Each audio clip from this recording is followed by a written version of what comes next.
आखिर ट्रम्प साहब क्या चाह रहे हैं ईरान से? नहीं, ईरान क्या चाह रहा है अमेरिका से, बात यह है। अमेरिका क्या चाह रहा है वो तो दुनिया जानती। बात असल में क्या हो रही है कि इजराइल हिजबुल्लाह पे भी जंग रुक गई या रुक जाएगी, ऐसा कुछ लग रहा है।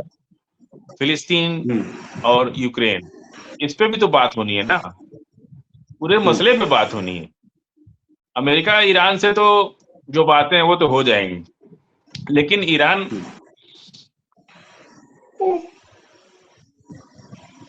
ईरान जैसे इस जंग में अकेला थोड़ी था। ईरान के साथ रूस भी है, चाइना भी है, तो रूस का भी अपना इंटरेस्ट है यूक्रेन के साथ।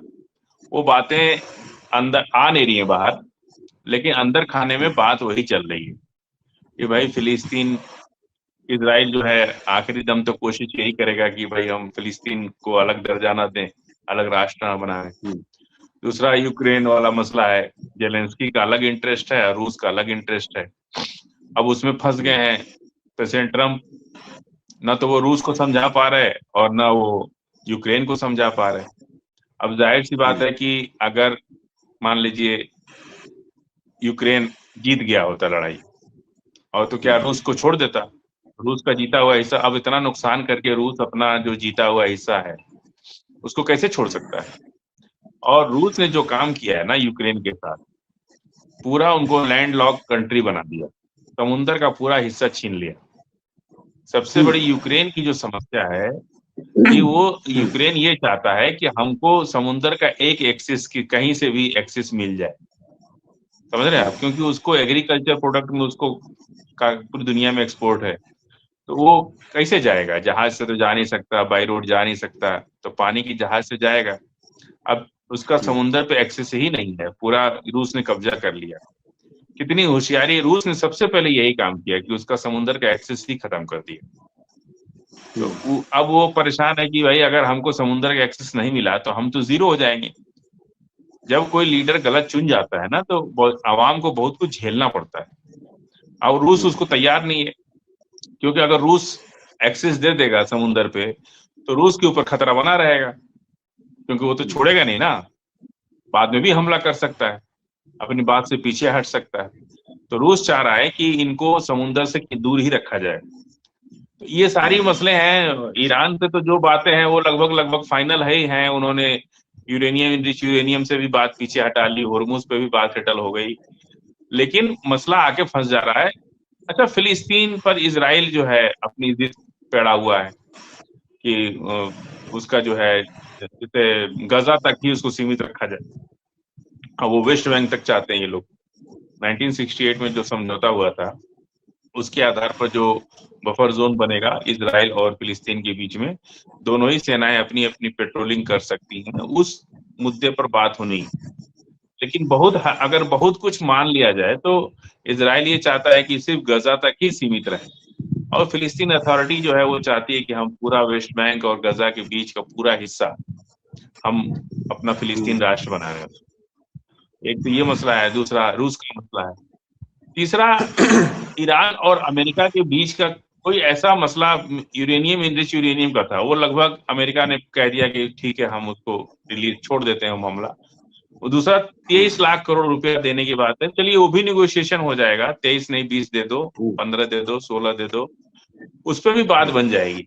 लेकिन जो असली बात जो खड़ी हो जाती है आकर के यूक्रेन और फिलिस्तीन की, इस पर जब तक बात नहीं बन पाती तब तक कोई बात नहीं बन पाएगी। जी,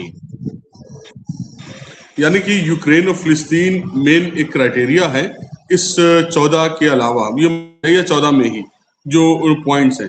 लेकिन अगर इजराइल फिलिस्तीन को नहीं छोड़ेगा तो क्या अमेरिका उसको छुड़वा लेगा इजराइल से? ये तो पॉसिबल नहीं है। नहीं तो हम तो कल बोले ना आपको कि 2032 तक ऐसे ही चलेगा।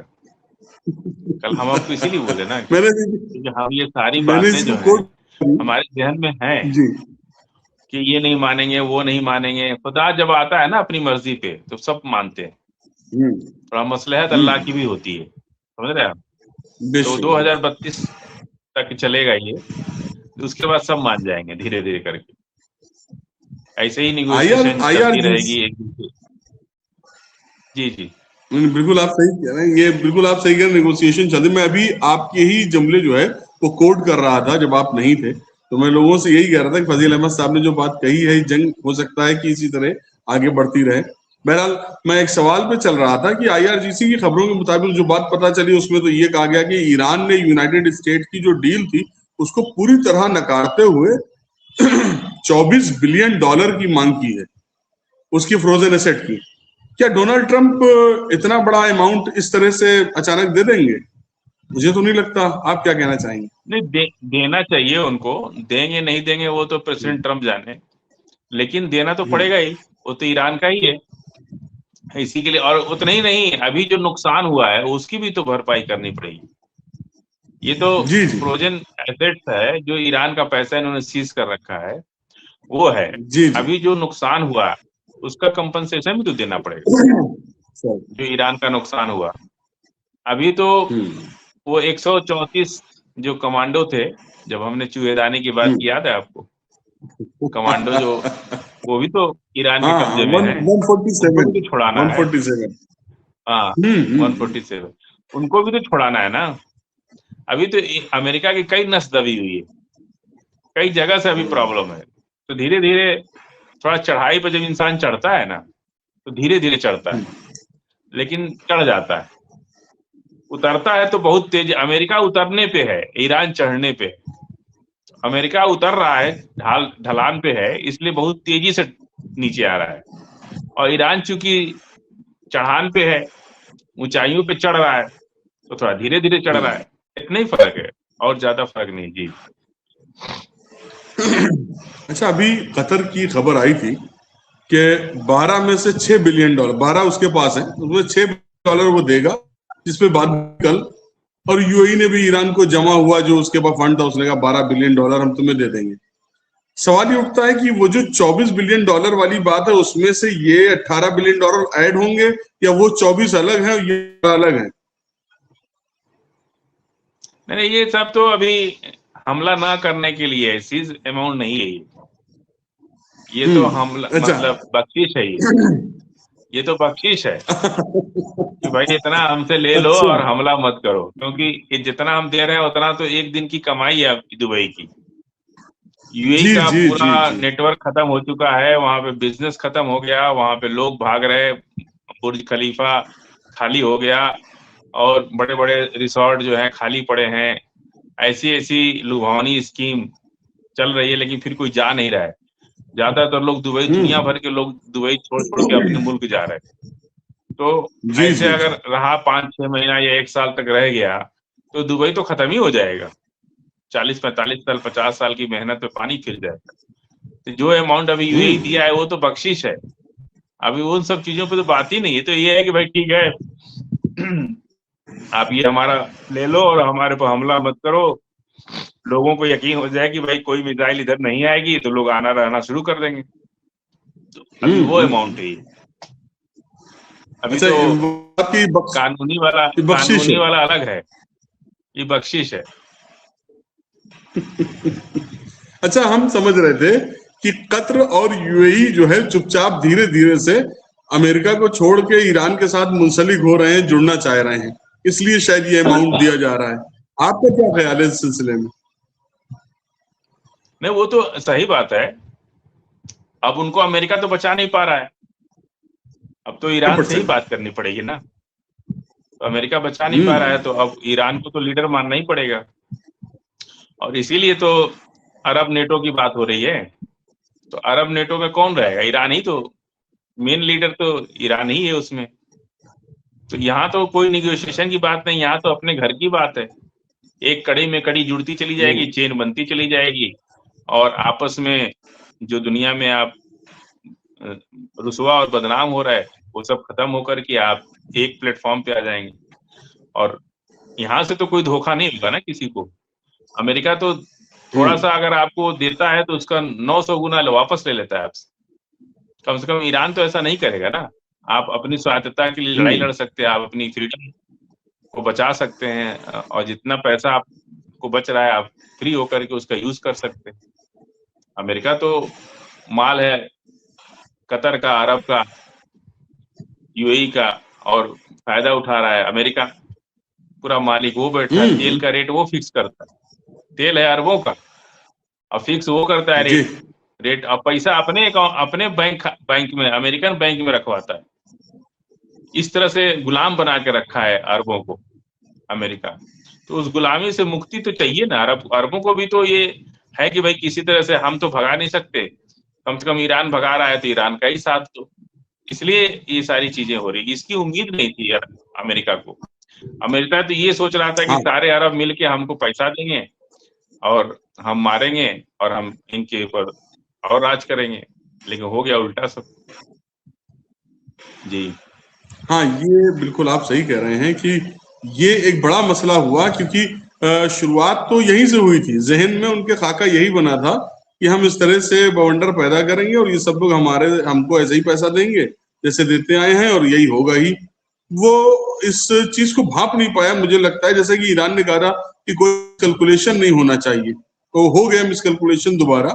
और अब ये जैसे कि उस दिन हुदा जरीवाला साहिबा ने कहा, कोई एग्जिट पॉइंट उसके पास अब नहीं बचा। ये बिल्कुल हकीकत बात है।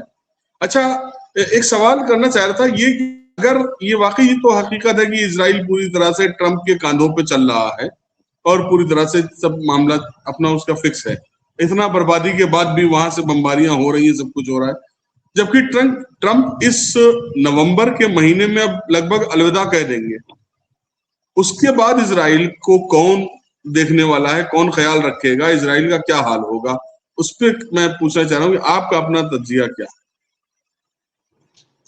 नहीं, वो नवंबर में कौन अलविदा कह देगा? तो ट्रंप साहब का नहीं जा रहा है, टाइम अब बिल्कुल खत्म ही पे है। अरे वो इजराइल में इलेक्शन होने वाला 90 दिन के अंदर, और लीडरशिप चेंज होगी। लीडरशिप चेंज होगी तो नई लीडरशिप क्या फैसला लेती है उस पर डिपेंड करता है कि ये लड़ाई आगे चलेगी कि नहीं चलेगी। तो ट्रंप और हमसे अब मसला बचा नहीं, नेतन्याहू का कुछ पता नहीं, और यही हो रहा है कि अब नेतन्याहू को कैसे दुनिया के सामने लाया जाए कि वो मर गए हैं।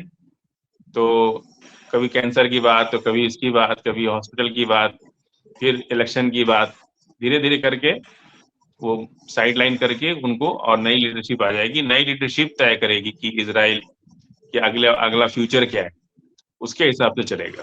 जी हाँ, क्योंकि आपने एक दिन जो है एक जिक्र किया था कि ट्रंप ने अपने बयान में एक जगह कह दिया कि अब तो नेतन्याहू भी नहीं, मैं बात किससे करूं, तो ये आपने जुमला कहा था। तो अब तो मतलब उन्होंने भी एक तरह से मतलब वफात उनकी जो हुई है या जो भी मारे गए हैं, तो उसका तो उन्होंने निशानदेही एक दे दी है। वो बात अलग है कि उसको खुलासा नहीं किया गया है। और बिल्कुल आप सही भी एक जुमला कहते हैं, खुलासा जिस दिन कर देंगे उस दिन ये जंग खत्म हो जाएगी। बहरहाल इजराइल पे ही एक बात पूछना चाह रहा था कि लेबनान में एक बड़ा इजराइल का ड्रोन है जो सर्विलांस का काम करता है, हेरोन नाम से, हेरोन 1, उसको गिराने का दावा किया है, जिसको इजराइल की आंख कहा जाता है। वो पूरे तरह से वही एक सर्विलांस का काम करता था। तो क्या लेबनान पूरी तरह से अब टेक्नोलॉजी से लैस हो चुका है या अभी और कुछ चीजें बाकी हैं? देखिए, लेबनान वहां नहीं लड़ रहा है, वहां लड़ रहा है रूस और ईरान। लेबनान में भले नाम हिजबुल्ला है, लेबनान है, हिजबुल्ला है, लेकिन वो एक दिन नेशनल चैनल पर एक अमेरिकी परस्त व्यक्ति हैं हमारे देश में भी, उन्होंने यही बात कही। तो मैंने कहा उनसे कि हिजबुल्ला किसकी सेना है, हमास किसकी सेना है? भाई उनका ये कहना था कि ईरान ने सेना नहीं भेजी मतलब फिलिस्तीन में। तो भाई सेना किसकी सेना है? हमास। हुती किसकी सेना है? वो ईरान की ही सेना है। ईरान ने ट्रेंड करके उनको उस लायक बनाया है। आप ये मत सोचिए कि वो सेना भेजेंगे और अपना, ये तो और बड़ी पॉलिसी है कि उसको खुद के पैरों पर खड़ा कर दिया कि तुम ही लड़ लो अपने से। तो ये तो उसी की सेना है ना। तो जो टेक्नोलॉजी रूस, चाइना और ईरान मिल करके हिजबुल्ला की मदद कर रहे हैं, मतलब हिजबुल्ला मत समझिए उसको ईरान, चीन और रूस समझिए। वो सारी टेक्नोलॉजी उनको मिल रही है, और वही लड़ाई जिस तरह से ईरान लड़ रहा था उसी तरह से हिजबुल्ला लड़ रहा है इजराइल के खिलाफ। जी, अलमदार साहब हमारे साथ में हैं और उनका सवाल है कि क्या डील के चक्कर में ईरान लेबनान और गाजा को खत्म करवा देगा? डील के चक्कर में ईरान कौन? अमेरिका के बारे में बोल रहे हैं कि ईरान के बारे में? ईरान के बारे में कह रहे हैं, इसीलिए मैंने सवाल किया है, क्या डील के चक्कर में ईरान लेबनान और गाजा को खत्म करवा देगा? डील नहीं हो रही है, उधर लेबनान और गाजा पे जो है बमबारी हो रही है, तो वो तो खत्म हो जाएंगे, तो इनकी डील नहीं होगी तो क्या इसी तरह? नहीं, इजराइल पे भी तो हो रही है ये लड़ाई, तो बंद हो जाएगी। इजराइल को अगर फ्री हैंड मिल जाएगा तो इजराइल बड़ा षड्यंत्र कर सकता है ना। इसको इसलिए लेबनान के साथ उलझाए रहो इसको, ये भी एक बहुत स्ट्रेटेजी बहुत जबरदस्त है। लेबनान के साथ, लेबनान उनका पड़ोसी है ना, ईरान को लड़ने के लिए बीच में अरब आ जाता है, तो लेबनान से लड़ रहे हैं तो वो पैदल भी लड़ सकते हैं, हवाई भी लड़ सकते हैं, तो वो ज्यादा महत्वपूर्ण वार स्ट्रेटेजी है कि लेबनान से इजराइल को लड़ाया जाए। नुकसान तो इजराइल का ज्यादा हो रहा है, लेबनान का क्या नुकसान होना है?